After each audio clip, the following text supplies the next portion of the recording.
Hello दोस्तों, आज हम आप सबको एक KGF 2 फिल्म का रिव्यू करने जा रहे हैं। तो हमारी फिल्म के साथ बनी रहिए और लेते रहिए अपना पूरा आनंद। तो चलो शुरू करते हैं। रहे हैं KGF 2, एक ऐसी फिल्म जो कन्नड़ भाषा में लिखी गई, जिसे प्रशांत नील द्वारा लिखित और निर्देशित किया गया है और विजय किरंदूर द्वारा होम्बले विक्स के बैनर तले निर्मित किया गया है। ये फिल्म जो है KGF 1 की कड़ी है। एस संजय दत्त, श्रीनाथ शेट्टी, रवीना टंडन और प्रकाश राज जैसे महान किरदार हैं। KGF 2 हत्यारे रॉकी का अनुसरण करता है, जो कोलार गोल्ड फील्ड के किंगपिन के रूप में स्थापित करने के बाद विरोधियों और सरकारी अधिकारियों के खिलाफ अपना वर्चस्व बनाए रखना चाहता है।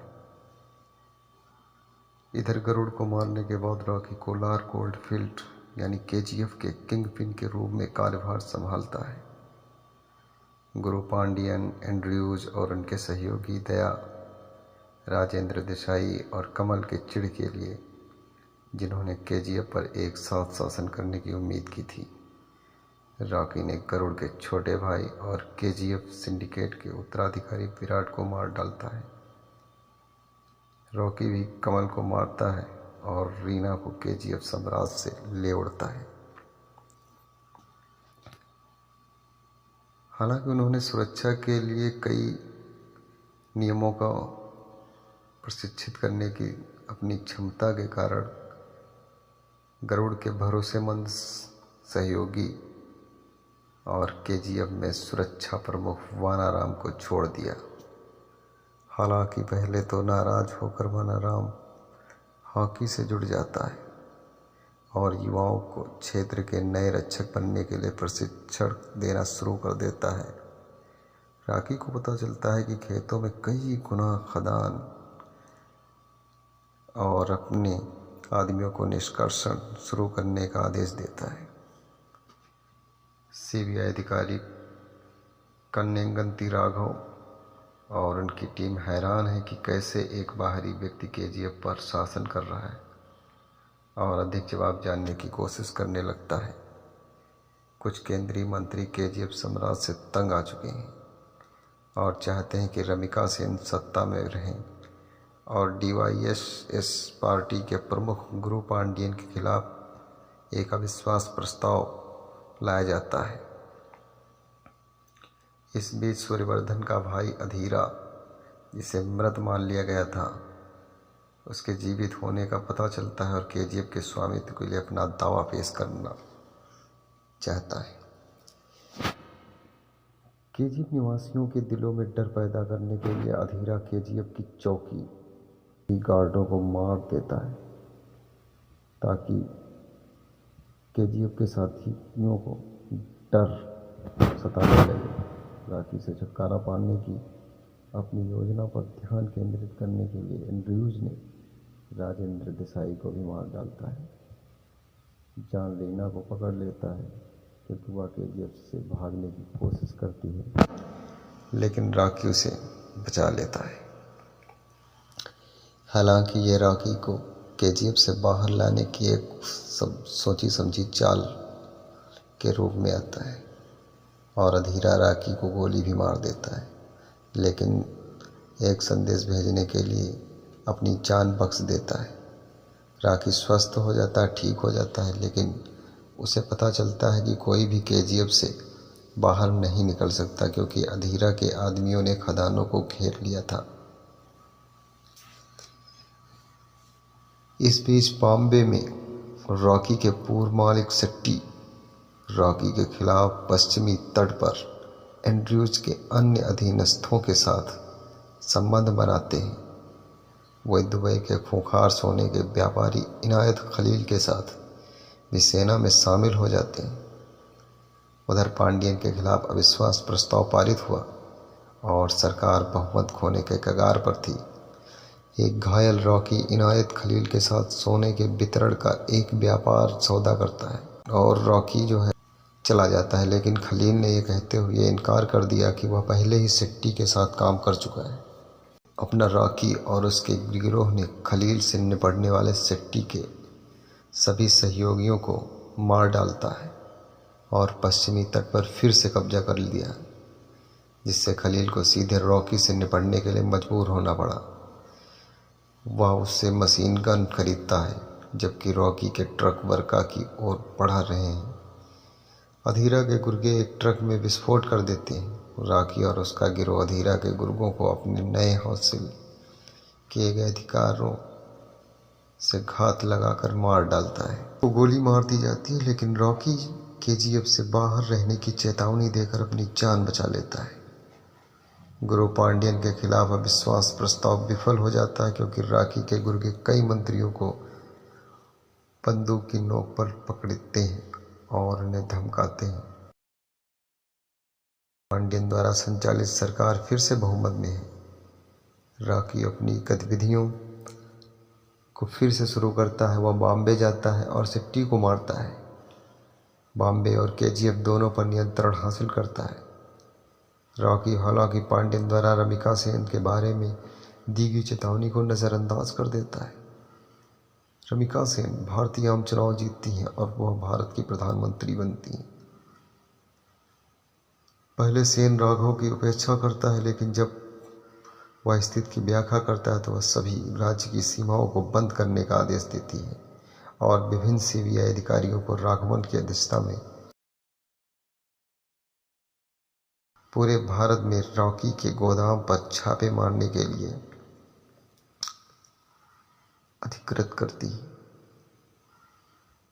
इनमें से एक छापे में रॉकी के गुर्गों द्वारा एक युवा आनंद इंगलागी को पकड़ा जाता है, लेकिन रॉकी उसे छोड़ देता है और उसे वह सब कुछ लिखने के लिए कहता है जो वह देखता है। सीबीआई रॉकी के एक गोदाम पर छापा मारती है, लेकिन रॉकी के लोग 400 ग्राम सोने के बिस्किट को छोड़कर सोना बाहर ले जाते हैं। सीबीआई उस सोने के बिस्किट को थाने ले जाती है।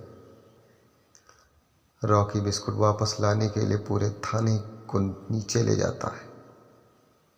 सेन और सीबीआई स्थिति से अवगत हो जाते हैं। फिर वह बर्मा प्रतिनिधिमंडल को रद्द करने का आदेश देती है और भारतीय सेना को बर्मा स्थित सभी विद्रोहियों को मारने के लिए खुली छूट दे देती है। इस प्रकार अप्रत्यक्ष रूप से रॉकी की चेतावनी केजीएफ से सोने की सभी खेप और सोने की आपूर्ति बंद कर देता है और जमाखोरी शुरू कर देता है। जैसे ही तनाव बढ़ता है, एंड्रयूज अधीरा के घर जाता है और उसे रॉकी को मारने की विनती करता है। अधीरा उसे आश्वासन देता है, लेकिन केजीएफ में प्रवेश करने के लिए गुप्त जगह नहीं मिलने पर उसे मारने का वादा करता है। रॉकी मजदूरों से खनन बंद न करने के लिए कहता है, लेकिन जब हासिम उससे पूछताछ करता है तो वह अपनी मरती हुई माँ को दिए गए अपने वादे के बारे में बताता है। रॉकी और उसकी टीम ने उसकी माँ की कब्र को बाहर निकाला और उसे दूसरी जगह ले गए। रॉकी की टीम को उसके जैविक पिता भी मिलते हैं, जो एक शराबी है, और उसने अपनी माँ की परवाह नहीं की और उसे छोड़ दिया। रॉकी अपने अनजान पिता को सजा के तौर पर अपनी माँ की कब्र का रखवाला बनाता है। रॉकी और रीना फिर शादी कर लेते हैं। वह पीएमओ के पास जाता है और रमिका सेन को एक फाइल सौंपता है, जिसमें मनी लॉन्ड्रिंग के लिए इस्तेमाल किए गए सब उसके अवैध फंड के बारे में सारी जानकारी दे देते हैं। रमिका सेन की पार्टी के सदस्य उसने उस फाइल को न लेने के लिए कहते हैं, क्योंकि इन फंडों का एक बड़ा हिस्सा उनकी पार्टी के 200 से अधिक सदस्यों के पास जाता है। सेन सीधे रॉकी को चेतावनी देता है कि वह कुछ ही सेकंड में उससे केजीएफ साम्राज्य छीन लेगी। रॉकी ने उसे उधर एंड्रयूज को दिल्ली से फ़ोन आता है कि अधीरा को माइन नंबर 3 में एक गुप्त मार्ग मिल गया है। इनायत खलील भी अधीरा की मदद करने के लिए अपना आर्माडा भेजता है, क्योंकि वह अपना बदला लेना चाहता है।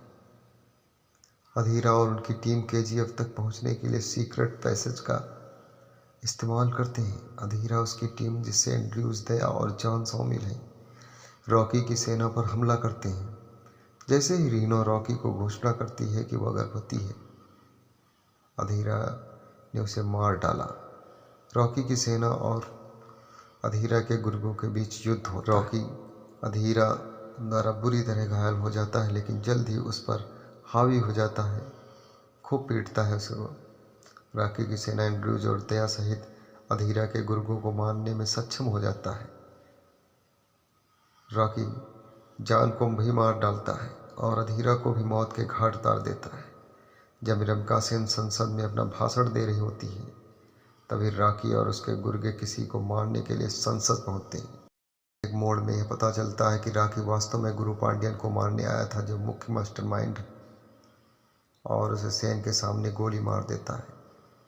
तब पता चलता है कि पांड्यन ने ही गरुड़ पर नकली हमले का मंचन किया था और झूठ को लगाया गया था अधीरा पर हमला, लेकिन उसे इसके बारे में पहले से सूचित कर दिया गया जिससे उसकी जान बच सके। जब रॉकी ने केजीएफ पर पूरी तरह से नियंत्रण कर लिया, तो पांड्यन ने ही अधीरा को फ़ोन किया और उसे माइन नंबर 3 का गुप्त मार्ग दिखाया। ये भी पता चलता है कि वह दिल्ली में अपनी पार्टी के पतन के लिए जिम्मेदार था और शेट्टी की खलील के साथ सेना में शामिल होने के लिए प्रेरित किया। इसी बीच रमिका सेन ने रॉकी के खिलाफ डेथ वारंट जारी कर देता है। रॉकी अपने सभी निवासियों के केजीएफ को खाली कर देता है। वह अपने सोने के कैश के साथ एक जहाज पर निकल जाता है। भारतीय सेना पीछा करती है और रॉकी को जहाज रोकने के लिए कहा भी जाता है, लेकिन वह मना कर देता है। जल्द ही सेन रॉकी के जहाज के साथ पूरे केजीएफ साम्राज्य को विस्फोट करने का आदेश देता है। रॉकी को मार दिया जाता है, सभी सोने के साथ, जहां उसकी मां से किया गया वादा सबसे अमीर आदमी के रूप में मरने के लिए पूरा हो जाता है, जिसमें उसके साथ मौजूद अधिकांश सोना होता है।